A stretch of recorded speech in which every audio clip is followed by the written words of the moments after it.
Hello everyone, চলে আসলাম নতুন ব্লগের সাথে। অনেক দিন পর আজকে ইচ্ছে হলো যে ভিডিওগুলো এডিট করা যাক, এই কারণেই বসে পড়েছি এডিটিং করার জন্য। তোমরা যারা আমার ফেসবুকে আছো অনেকেই হয়তো জানো আমরা কোথায় গেছিলাম, সেটারই ব্লগ এতদিন পর আপলোড করছি। যারা জানো না আবারও আমি বলে দিচ্ছি, আজ 3 এপ্রিল আমরা বেরিয়ে পড়ছি সিকিম রাইডে। আমি তো মোটামুটি রেডি হয়ে গেছি, আর এদিকে আমার হাজবেন্ডও রেডি হয়ে নিচ্ছে। আর এখন ঘড়ির কাঁটায় বেজে উঠেছে 3টে।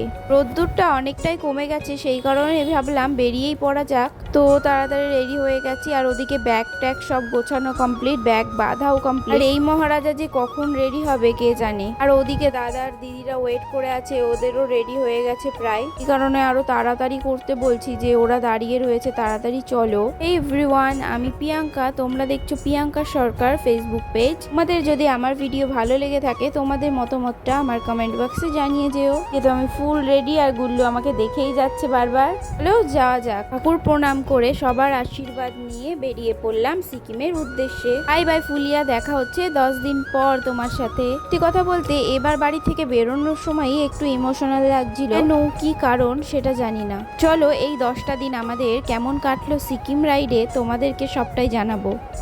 সবটা জানতে হলে আমার পেজটাকে ফলো রেখো। এর সাথে অনেকটাই এসেছিল আমার ভাই, ভাইয়ের বউ আর আমার বোন। পরে দাদাদের সাথে দেখা করে তো বেরিয়েই পড়েছি, আর বেরোতে বেরোতে অনেকটাই রাত্রির হয়ে গেছে দেখতে পাচ্ছ। আমরা যাচ্ছি নদিয়া থেকে সিকিম, আর আমাদের সিকিম রাইডে এটা প্রথম toll gate. Baharampur toll gate পার করে আমরা নেক্সট টোল গেটে দাঁড়াবো বলে আর দাঁড়াইনি এখানে। তো এখন আমরা চলে এসেছি Farakka, Baharampur to Farakka toll gate এটা। আর এখানে একটু দাঁড়িয়েছি সবাই মিলে, এই যে জল টল খাওয়া হচ্ছে এখন, সবাই মিলে দাঁড়িয়ে আছি। এই যে আমাদের গাড়ি, আর ওইদিকে একটা গাড়ি। আর আমার অবস্থা এই যে এরকম, একদমই বাজে, monkey man, sorry monkey woman. এই যে হচ্ছে বহরমপুর টু ফারাক্কা, ওই যে দেখতেই পাচ্ছ। তারপর কিছুক্ষণ বিশ্রাম নিয়ে বেরিয়ে পড়লাম আবারও আমাদের সিকিম রাইডের জন্য। আর এখন আমরা অনেকটাই কাছাকাছি চলে এসেছি ফারাক্কার, আর রাস্তাটা দেখতে পাচ্ছ একদমই ফাঁকা, কারণ এই রাতের রাইডটা বেশি ভালো লাগে আমাদের। খাওয়া দাওয়া করার জন্য দাঁড়িয়ে পড়লাম। তো আমরা ফারাক্কার আগে চলে এসেছি, আর এখানে অর্ডার দেওয়া হয়েছে যে তরকা রুটি, আর এই যে দাদারা খাচ্ছে, আর এই যে ইনিও তরকা রুটি নিয়েছে, আর আমি ভাত। এখানে আছে লাল শাক, এই উচ্ছে ভাজা, ভেন্ডি, এটা কি আলু ভাজা বোধ হয়, ডাল, সোয়াবিনের আলুর তরকারি, আর এই যে ডিমের আমলেট। চলো ফারাক্কার পরে গিয়ে দেখা হচ্ছে। তারপরে খাওয়া দাওয়া কমপ্লিট করে একটু বিশ্রাম নিয়ে আমরা বেরিয়ে পড়লাম আমাদের রাইডের উদ্দেশ্যে। এই হোটেলটায় আমরা খেলাম, এর আগেও যখন আমরা দার্জিলিং রাইডে গিয়েছিলাম তখনই এই হোটেলটাতে খেয়েছিলাম। খাবার মোটামুটি ভালো, সেই কারণে আবারও এবার গিয়েছি। আমাদের এই ফারাক্কা ব্রিজ পার করতেই অনেকটা সময় লেগে গেছে। রাত এখন প্রায় 11টা মতন বাজে। ফারাক্কাতে খুবই জ্যাম ছিল, আর আমরা যেদিন বেরিয়েছি তার আগের দিন নাকি কালিয়াচকে খুবই ঝামেলা হয়েছে, সেটা দেখেও আমরা বেরিয়েছি। তারপরে দাঁড়িয়ে পড়লাম আবারও একটু রেস্ট নেওয়ার জন্য একটি পেট্রোল পাম্পে। তো অনেকটা হয়ে এসেছে, আর আমাদের চোখ লেগে যাচ্ছে এখন ঘুমে। রাতের বেলাতে যদি আমরা রাইডটা অনেকটা না গিয়ে যাই তাহলে সকালে অনেকটাই কষ্ট হবে, সেই কারণে বিশ্রাম নিয়ে বেরিয়ে পড়লাম। ডালখোলা ঢোকার সাথে সাথে এত পরিমাণে কুয়াশা, না কিছু দেখতে পাচ্ছি না সামনে কিছু দেখা যাচ্ছে।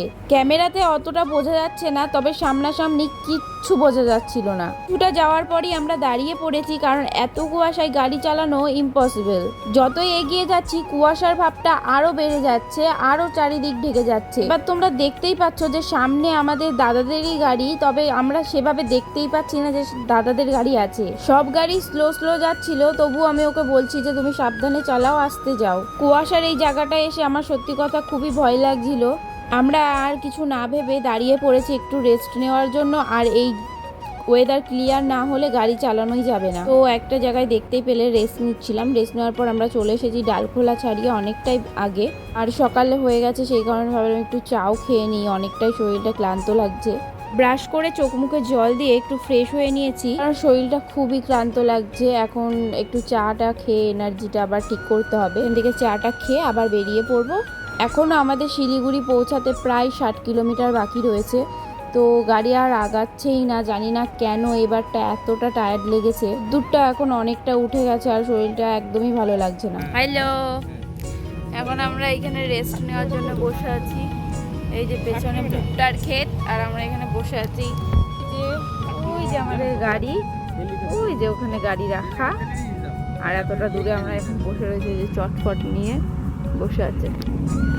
আর এই যে রাস্তা এখনো 65 কিলোমিটার বাকি শিলিগুড়ি।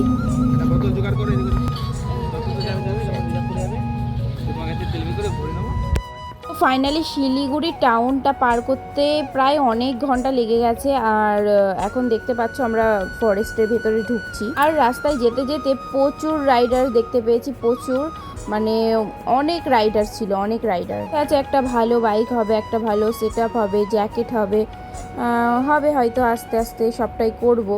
ইচ্ছে আছে যখন তখন সবটাই হবে। তবে আমাদের গাড়িটা সত্যি কথা বলতে আগের বারও রাইড করেছি, এবারও রাইডে এসছি, খুবই আমাদের সাথে সাথ দেয় আমাদের গাড়িটা। আমাদের লাকি বলতে পারো আমাদের গাড়ি আমাদের কাছে। তাহলে খাবারটা ভেবেছি সেবকে ঢুকবো, তারপরে খাবো। তো সেবকেও চলে এসেছি। সেবকের খাবার দাবারটাই আমাদের একমাত্র ভালো লাগে খেতে। মাংসটা ওরা খুবই সুন্দর রান্না করে, আর খাবার দাবারও খুবই ভালো লাগে সেবকের। আমরা অর্ডার দিয়ে দিয়েছি চিকেন থালি। আর ওখানে দেখতে পাচ্ছ আমাদের গাড়ি রাখা, আর এই যে আমরা বসে আছি। আর আমার বরের চোখের অবস্থা দেখো, মানে ওর হাওয়া খেলে চোখে এরকম অবস্থা হয়ে যায়। খাওয়া দাওয়া করে কিছুক্ষণ বসে আবারও বেরিয়ে পড়লাম। ওই ভিড় ভাট্টা রাস্তার থেকে এই যে পাহাড় দেখার যে একটা শান্তি, সেবকে ঢুকেই তুমি সেটা পাবে। আর এই যে সাইডে তিস্তা নদী বয়ে যাচ্ছে, তার পাশ দিয়ে রাস্তা খুবই সুন্দর। আগের ব্লগগুলো যারা ফলো করেছো আমাকে, তো দেখেছো হয়তো দার্জিলিং যাওয়ার সময় আমরা সেবক হয়ে বাড়ি এসেছি। ব্লগটা খুবই সুন্দর লেগেছে আমার, এর আগের বারও। তো এই ব্লগটা এই সেবক অবধি থাকলো। নেক্সট ব্লগে সিকিমে ঢোকার ব্লগ তোমাদেরকে দেব। এটা তো পার্ট 1, নেক্সট পার্টের জন্য ওয়েট করো। যদি তোমাদের ভিডিওগুলো ভালো লেগে থাকে অবশ্যই একটি লাইক করে কমেন্ট করে জানিও। এগুলো আমার কাছে ভিডিও না, আমার কাছে এক একটা মোমেন্ট, এক একটা মেমোরি হয়ে থাকবে। সবাইকে সবসময় এটাই বলি যে এগুলো আমার কাছে এক একটা। তো দেখা হচ্ছে নেক্সট পার্টে। ততক্ষণ ভালো থেকো, সুস্থ থেকো, টাটা।